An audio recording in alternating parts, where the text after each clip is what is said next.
work in the Arctic, and also the struggles and challenges and victories of Boric Puerto Rico, which I bet you've heard and seen in the news in the last couple of years. Thank you, Ben, for the introduction. Thanks to Ben that he suggested my name to be keynote of this conference. I was able to listen to some of the workshop this morning, and it's a beautiful energy that we have here. I learned about impact and the 40 years trajectory that this conference has, and now seeing the agenda and everything that is discussed here is super powerful and super important. So I'm really honored and humbled to be here. This is my first keynote, so bear with me.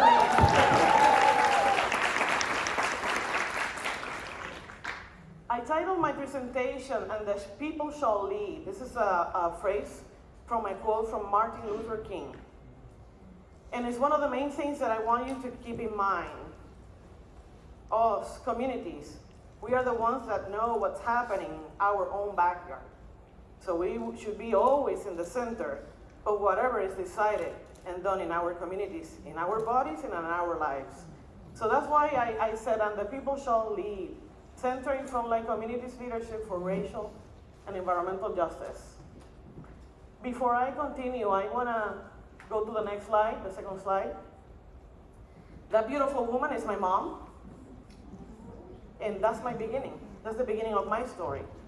She passed away a year ago this month, and she was instrumental for me so I could become the woman I am and the leader I am right now. So I want to share a little bit of her story as an introduction of who I am and why I'm doing this work.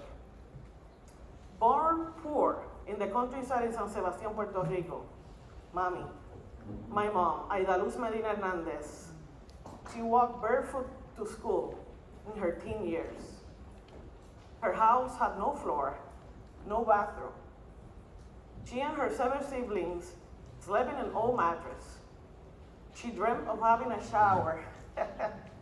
She always told me the story that she will ask one of her siblings to make holes in a can and bring water in a cup and pour it, get on a branch of a tree, and they will play that they had a shower and they were showering.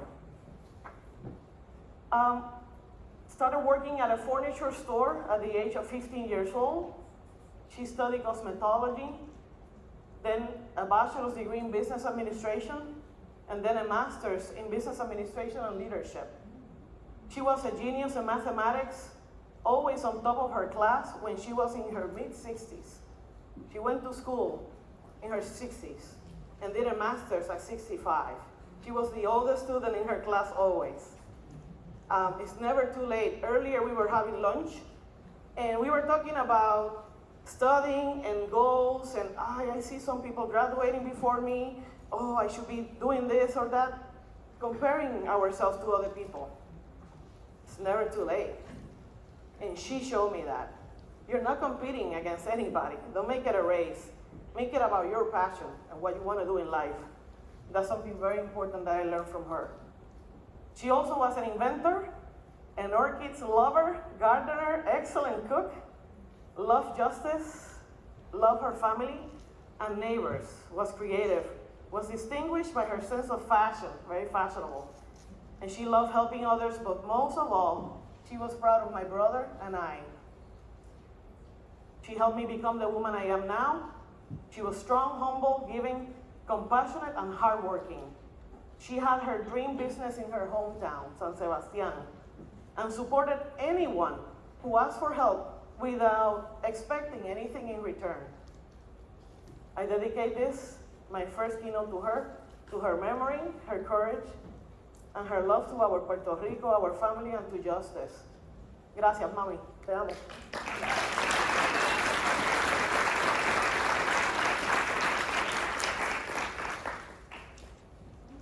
The third slide is a land acknowledgement. And this I found in the UT website. This is an explanation of the importance of a land acknowledgement. And I really liked it, so I copied it here. And I wanted to share it with you because a land acknowledgement is a gratitude. It's an appreciation to the Native Americans and tribes and indigenous peoples of this land that were here before us. and that paved the way for us to be here, and that were great stewards of this land. The traditional caretakers of the land and the use of their lands on which we work, study, and learn. So in the spirit of a land acknowledgement is a tool to foster good relationships, right, with the community, and a sense of trust and reciprocity between the university, the tribal communities that are here and that live here for centuries, facilitating the research work and the pedagogic and the works of the facility, and students in tribal and indigenous territories or spaces. And the non-acknowledgement for this place, for me, I would like to acknowledge that we are meeting on the indigenous lands of Turtle Island, the ancestral name of what we know now as North America. Moreover, I would like to acknowledge the Alabama Cushata, Tecaro, Carrizo, Comecrudo, Coahuiltecan, Comanche, Quicapo, Lipan Apache, Toncagua, and Isleta del Sur Pueblo, and all the Native American indigenous peoples of these lands, now known as Texas or Tejas. And in the next slide, of course, we can continue. If we don't have the Puerto Rican flag, we use the flag everywhere. Yes. It's an important symbol for us Boricuas. Everywhere we go. Boriquen is a Taino name for Puerto Rico. Puerto Rico is an archipelago. A lot of people don't know that. It's an archipelago.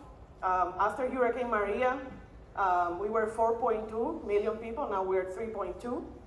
We're 135 miles in the big island. And I call it the last colony of the US. And I just wanted to show the location of Puerto Rico. The flag on the corner is the Taino Nation flag. And the reason why I share this and the reason why I say the last colony of the US is because Puerto Ricans live and born in Puerto Rico, are born US citizens since 1917.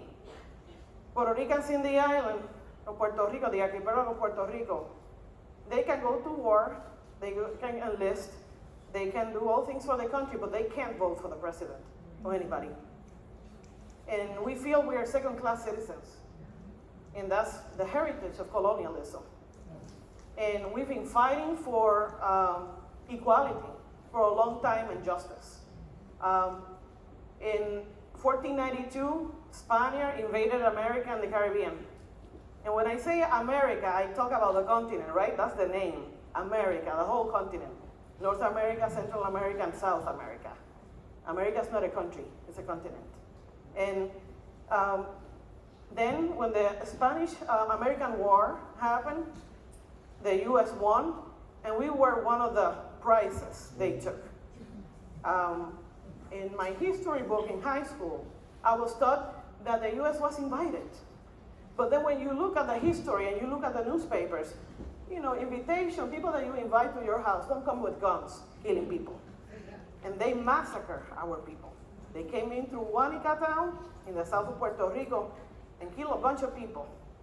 We, in between the exchange of Spaniard ruling and US ruling, we started building our own government. We even had our own currency.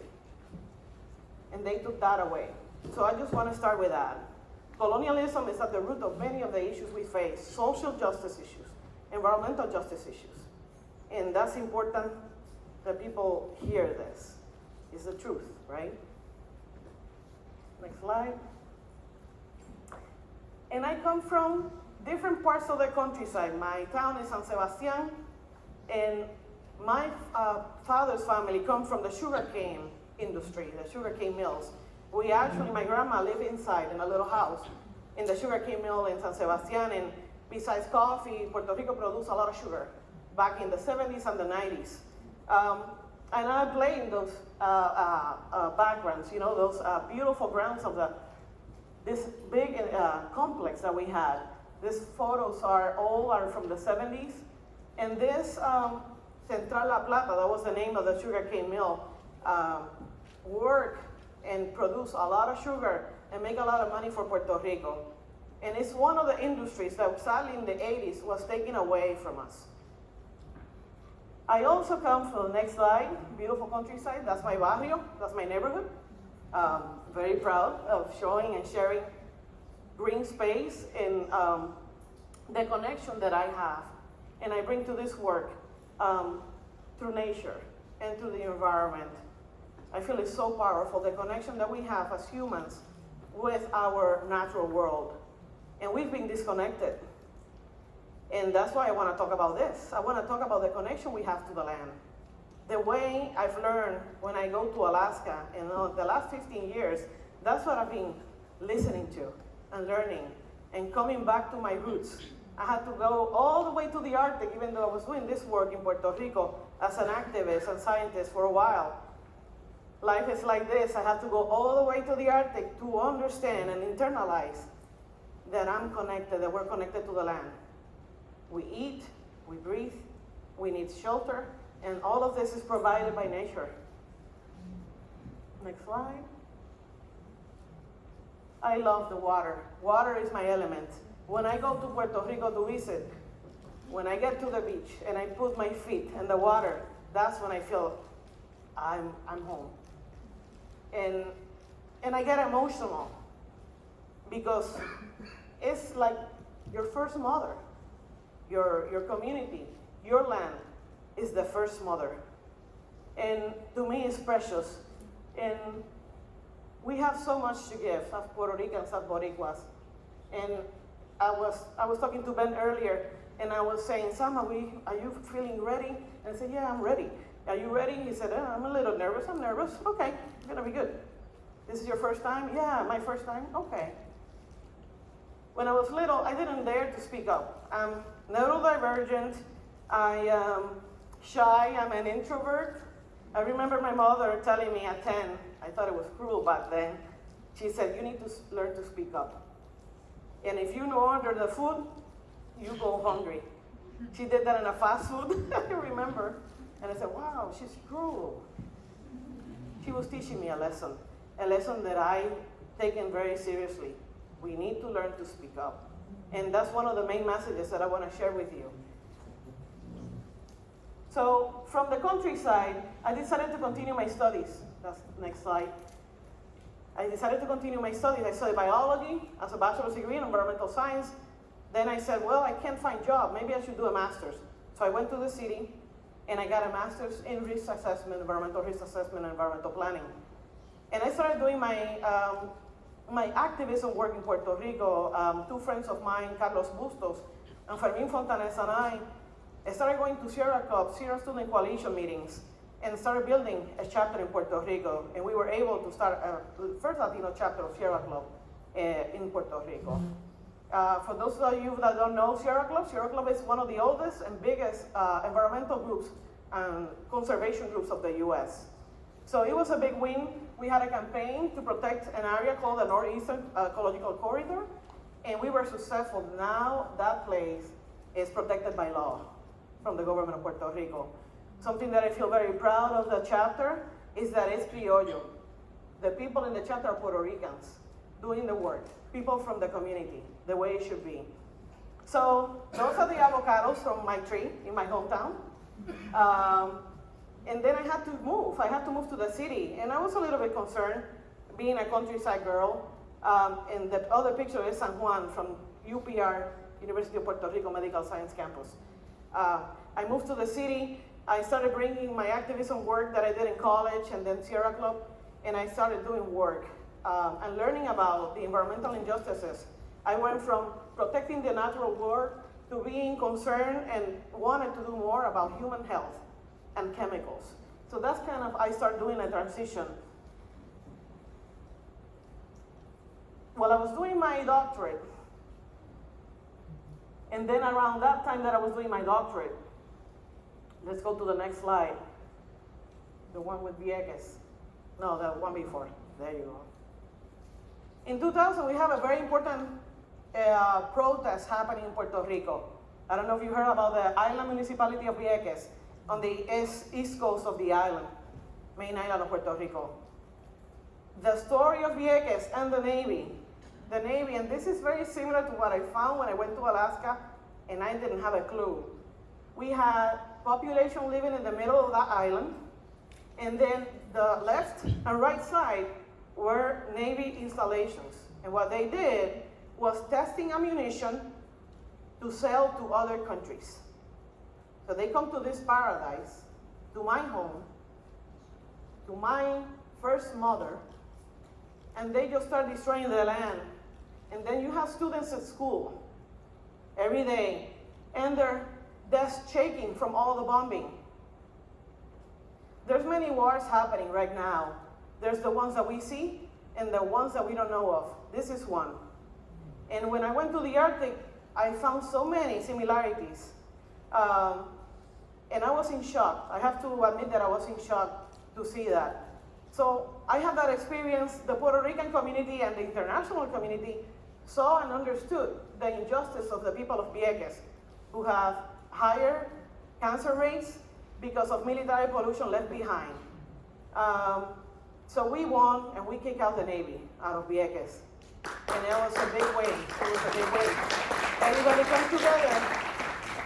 No political things, no colors. Everybody came together. And we did big. We won big. Sadly, we still need to do a lot because they didn't clean up. And that's where things got tied in with Alaska. I put here an article from The Guardian that says, "Thought they killed us. How the U.S. Navy devastated a tiny Puerto Rican island. Now we're living with a legacy of those contaminants. And the suffering of people of Vieques are looking for justice at the UN right now. And everywhere they can go, Congress also." Next slide. So I already told you about Sierra Club. So I am doing this doctorate in public health. I said, I want to continue my studies and I want to focus more on health, so and environmental health. So I went to this program in University of Puerto Rico. I'm proud to say that I was educated all my childhood, all my higher degrees in Puerto Rico. Sometimes we think that the universities and resources we have in our communities, oh no, they have it best. Oh no, they know better. No, they don't. I'm proud to say that I'm proud of the dedication of Puerto Rico public school system. At some point I learned about the Northern Lights, about the Aurora Borealis. And I said, oh my God, this is like a dream. Is this real? Where is this? This is in Alaska, in the Arctic. So back then it was DVDs. I started buying all the DVDs. And everything I could, I learned about Northern Lights. I had a chance to do an internship, an environmental health internship. One Sunday I went to the computer room. I Googled environmental health internship Alaska. I found an opportunity, apply and get admitted. That was in 2009. Ignorant that I was. In the summer, it's daylight in Alaska. You can't see the Northern Lights in the summer. So a year later, I moved to Alaska in 2010. And I started my career with Alaska Community Action on Toxics. And the work, the amazing privilege of working with the amazing Alaska Native peoples. And I got to see the Northern Lights in my first winter. I love photography, as you can see, and we can pass to the next slide. You're gonna see a lot of pictures. So Alaska, I'm going to Alaska, and that's similar to the Alaska Native word, which is Alaska or Alieska. And it literally means mainland, the object towards which the action of the sea is directed. That's the description that I was given. And I thought, oh my God, the pictures of Alaska, so pristine, clean, pure. And the image, that's the next slide. This is the image I had of Alaska. I took that picture in Fairbanks. And what I found, this beautiful place for many families in the Fairbanks area. The Fairbanks is in the middle of Alaska. Go to fish, you see a moose in the background, drinking the water, highly contaminated with PFAS. And then I learned this. Next slide. These are toxic waste sites in Alaska. Different types. You have contaminated sites that are monitored by Alaska Department of Environmental Conservation. You have Superfund sites, military sites. aviation, toxic waste sites, radioactive waste sites, and then chemical weapons dumps. Oh, that place in Alaska is far away up there in the Arctic. We can dump stuff there, right? Dispose some Alaska natives, they don't care, right? Right? So it was a hard truth to learn. Alaska has beautiful areas. It's so big. You can find beautiful tundra and clean water in many places. But we have this issue. When you look at the map, you can see that all around the coast, even in the center of Alaska, but all around the coast, you can find all kinds of military waste sites. Because in the Cold War era with Russia, Alaska was the eyes and the ears of the North. Because Alaska is super close to Siberia. And actually, one of the communities that I'm going to be talking about is like 30 miles off the coast of Siberia in the middle of the Bering Sea. And a lot of people, right, thought, yeah, well, great. They established all these military bases. In the island of Seguinot, for example, and I'm going to be talking specifically about the work we do with Seguinot Island, or also known as St. Lawrence Island, with native village of Gamble and Sabunga. They told them, you know, you do this for us and we'll help you. And then now, the industrial military complex and the U.S. Department of Defense has forgotten about Alaska natives that even serve in the military feel very proud of their service. They feel they're being betrayed. Their lands are contaminated. They have cancer crisis. They have birth defects. They have stillbirth. They have chronic illnesses. All because of military pollution. All because of war. So I learned a hard truth about Alaska. There's a lot of injustice in the North. And I learned about this, and that's when I just got engaged with doing this work, the work of environmental health and justice. So the next slide, I really appreciate our executive director and mentor, Pamela Miller. She's the founder of Alaska Community Action on Toxics. She's the one that gave me a chance when I was struggling in Puerto Rico with 4 part-time jobs, working 14 hours a day. Now I work 14 hours a day, but I get a decent, right, pay, a salary that helps me pay my things, but that's not the most important. I get to do work that is relevant, that is important, that is necessary, and that a lot of people don't know about these struggles. So I have a lot of admiration and respect for Pam. Pam used to work for Greenpeace as a research biologist. She went to Alaska in, I think it was in the early 80s, and then because of many commitments that she did with Alaska Native peoples, she transitioned from Greenpeace, and she founded and started ACAT. That was in 1997. Why Pam founded ACAT? Pam met Annie Aloha. Annie Aloha, that's the next slide. I will fight until I melt. I think that's going to be my next tattoo, actually. Annie Aloha is a respected elder, was a respected elder of native village of Sabunga.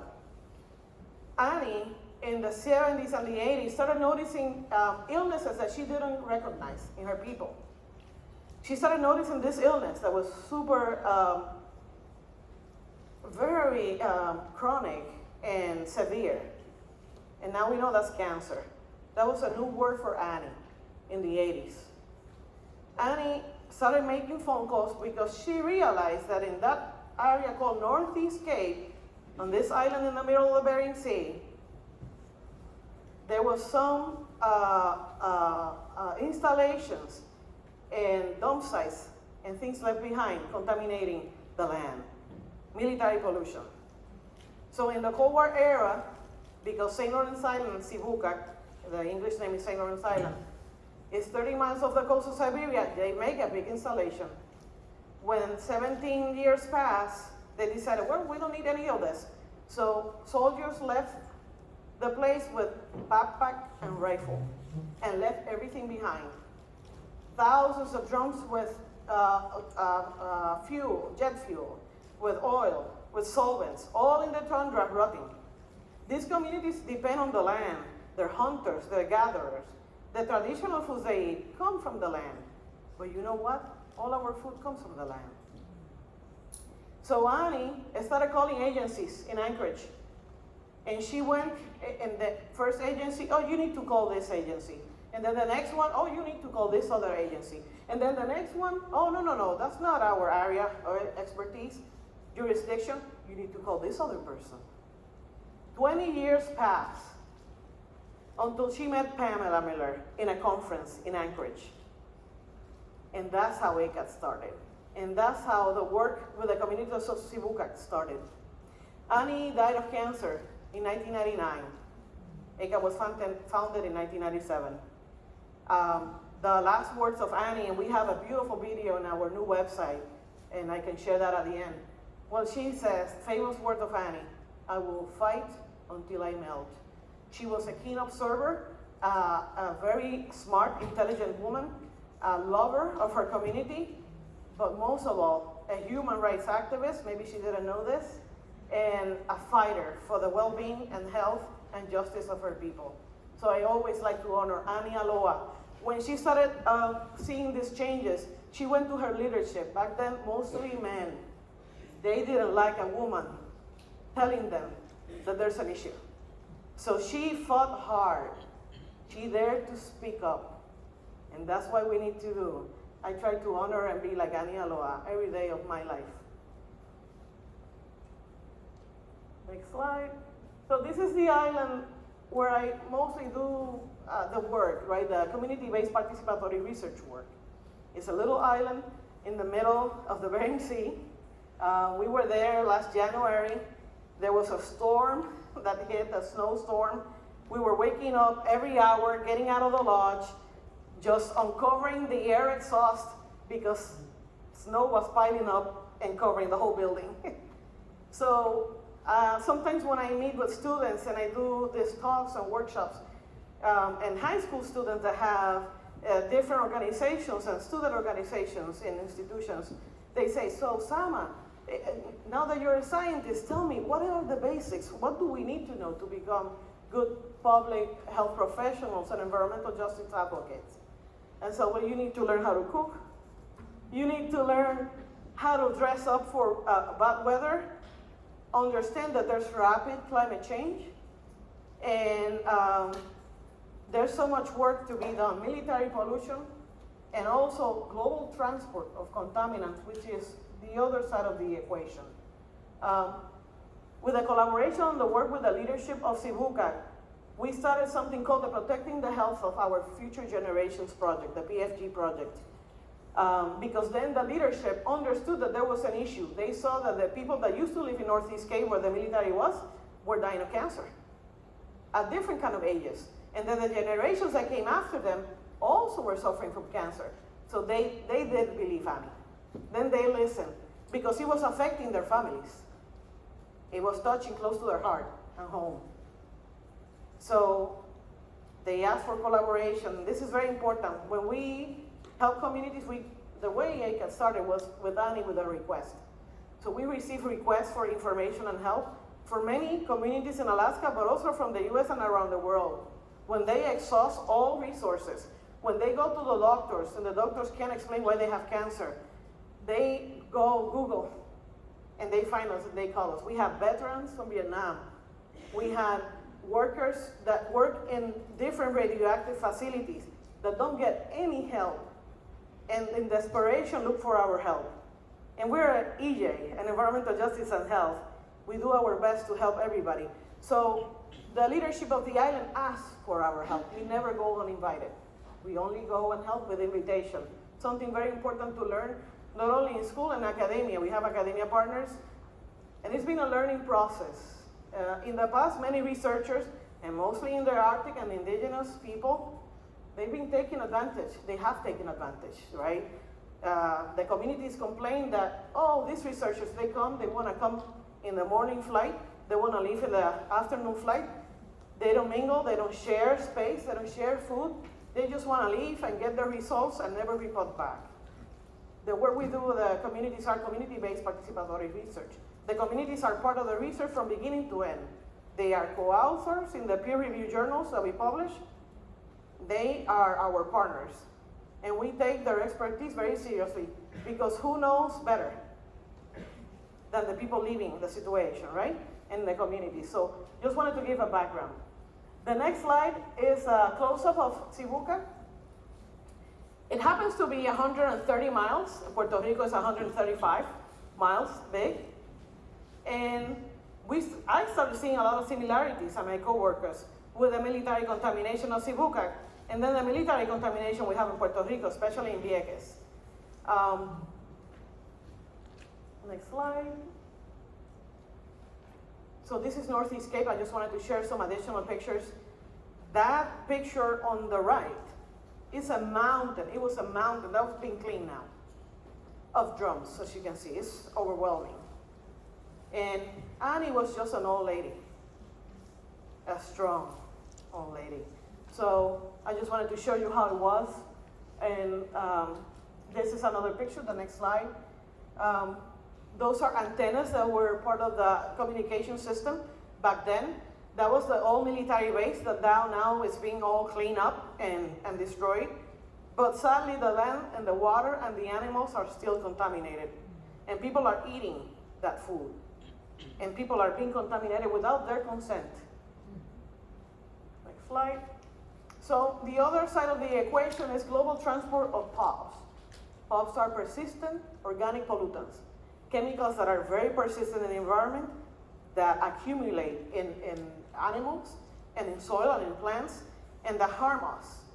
There's something called the grasshopper effect. So what happened is that many of the contaminants, let's say somebody in Central America spray a pesticide. It rains, that washes off, gets to the land, gets to the river, goes to the ocean. And through air and water currents, it volatilizes and it moves all the way to the Arctic, to the poles. And this is the other source of contamination of the Arctic, which is another concern when we talk also about climate justice. I'm going to connect those two. The image you see on the left, that's walrus. Some of the main foods of these communities are marine mammals. And it's whale, it's walrus, it's seal, fish, a lot of fish, crab, too, delicious salmon. Now I'm spoiled, I don't eat salmon anywhere, only in Alaska. And it's a beautiful lifestyle. They are connected to the land. They respect the land because the land takes care of them. Sadly, the traditional food is contaminated. And then telling this to an elder that likes to eat the traditional food, breakfast, lunch, and dinner, now not available, because now with the global warming and the rapid climate change, many of the animals have changed their routes. And they can, like in 2014, there was hunger. Freezers were empty. Elders were starving. There was 800 less walrus, which is the rice and beans for us Puerto Ricans. Walrus is their rice and beans. They hunt walrus in the summer, and then they freeze it and they save it for the winter. And that's the food that sustains them during long winters. Everything is connected. Everything has a purpose. It's not that the walrus live in the Arctic. Our food comes from the oceans too. Sometimes when I do talks with students, I ask, so where's your food coming from? Oh, the supermarket. Yeah, and before that, it was in the farm, it was in the land, it was in the ocean. The North has become a hemispheric sink, that's how we call it, for pesticides and other industrial chemicals. Northern food webs favor the deposition and retention of persistent toxicants. Pollutants in the North threaten the health of people who depend on traditional diet of fish and marine mammals. And global warming increases the mobilization and transport of many of these pollutants from local to distant sources. Let's go to the next slide. As part of the collaboration that we agree on with the leadership of Native Village of Sabunga and Gamble, we started the PFG project. And collaborating with, this is a community health aid, we try to always support local economy. So we hire the four-wheeler, the snow machine, the cook for the team. I used to be the cook and they used to love it, doing my Puerto Rican food in Gamble. We try to support local communities, so we hire health aides. Actually, we have the cook from the school and her little child watching how she donates blood to get tested for PCBs and flame retardants. This was a project that we started looking at reproductive age, men and women of both communities, because they were concerned about the reproductive health issues that they were seeing in her community. Now we are doing a project with children. The leadership said, we are worried about our children, where our children are changing. They don't stay still, they can't pay attention, they are, our traditions, our oral traditions, our knowledge, we pass orally, and they don't have retention, so we are testing for chemicals that also affect cognition and development in children. Next slide. And we add to the equation rapid climate change. There's a lot of words there, and I'm just going to give you a few facts. You can read them as I go. And these are some of the things that we're seeing, and this is not only facts, scientific facts. I've been in Alaska 15 years, and I've seen the changes myself with my own eyes. Going to remote areas, being in the Bering Sea, and all the way up north. Wednesday night, I didn't sleep at all. I traveled here Thursday because I experienced the biggest windstorm that we had in Anchorage ever since I've been there. I felt like there was a hurricane in Anchorage. So we didn't sleep at all. Rapid changes, more frequent wildfires. We have millions of acres burned in the last several years in Alaska, and then we saw Canada, we saw Washington State, we saw many other places in the US having big wildfires, longer periods of drought in some regions, increase of wind intensity. Yeah, I agree. Wednesday night was long. Rainfall from tropical cyclones. We had a hurricane in the Bering Sea 2 years ago, Merbok, and it hit the Norton Sound area, the west side of Alaska. Houses flew down the river to the ocean. It was hurricane strong kind of winds. And people in Alaska are not used to that kind of weather patterns. The report provides new estimates of the chances of crossing in global warming level of 1.5 degrees Celsius in the next decades. We passed that. In the next decades, and finds that unless there's an immediate, rapid and large-scale reduction in greenhouse gas emissions, limiting warning to close to 1.5 Celsius, or even 2, will be beyond reach. Now we're looking at a different scenario. The report shows that emission of greenhouse gases from human activities are responsible for approximately 1.1 degrees Celsius of warming since 1850 to 1900s, and finds that average over the next 20 years, global temperature is expected to exceed 1.5. Now they say 2 degrees, which is a lot. And this is taken from a report from IPCC, which is the Intergovernmental Panel on Climate Change. Experts, more than 300 experts from all over the world, get together and prepare a report with all kinds of experts from academia, institutions, laboratories, government, and they create this report through the United Nations. This is where all this data comes from. Next slide. Another mix, and I was providing a workshop this morning about microplastics and plastics. And you're gonna be hearing about this a lot. It's a huge issue. Plastics have additives. They add chemicals to make it flexible, to make it thin, to make it a different color, used for different purposes. This is a snapshot of looking at the Earth from above on the Arctic, on top of the Arctic. Over the last decade, scientists have documented high concentrations of plastics, including microplastics. Now we have microplastics in the air and in human body, even found in placenta. Plastic. We're eating plastic. I remember one of the personal care products, another issue of the equation, is, I don't know if you remember, there were scrubs with little pellets. Oh, let's scrub this. At some point before I knew all of this, I bought one. Oh, this is great. And then when I learned that it was plastic, I'm rubbing my face with plastic. Knowledge is power. And we were talking about this earlier. Well, I try to buy organic, I try to do this, I try to avoid that. It's a burden, something that we didn't create. It should not be on our shoulders. The government should be the one holding industry and military accountable. So what they give and they put in the market and they advertise and sell to consumers is actually safe. So we try to focus on prevention. We are finding, in this image what I'm showing is that we're finding microplastics in beaches, deep in sea sediments, sea ice, and surface water.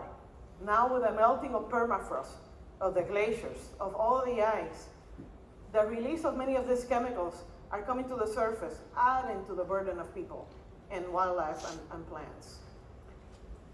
Next slide. Just a few more facts about global warming. They say it's 1 to 4. It's rising 5 to 10 times faster than elsewhere in the world, temperatures. Sea ice is shrinking 9% each decade. We had some ice this year. And we have polar bear in some of the communities, walking into the communities. We have polar bear in December in 2 of the communities we serve and work with. Because the polar bear depends on ice to reproduce, to eat, and to live the life. They can swim, but they're big animals. They're in their hind legs, 10 feet tall. Huge animals. Arctic Ocean may be free of ice in less than 50 years. And I think that's being optimistic. So we see the changes. I know we've seen the changes in Texas. We've seen the changes with the hurricanes here in the Gulf. Not only in the Arctic is a little bit more intense because it already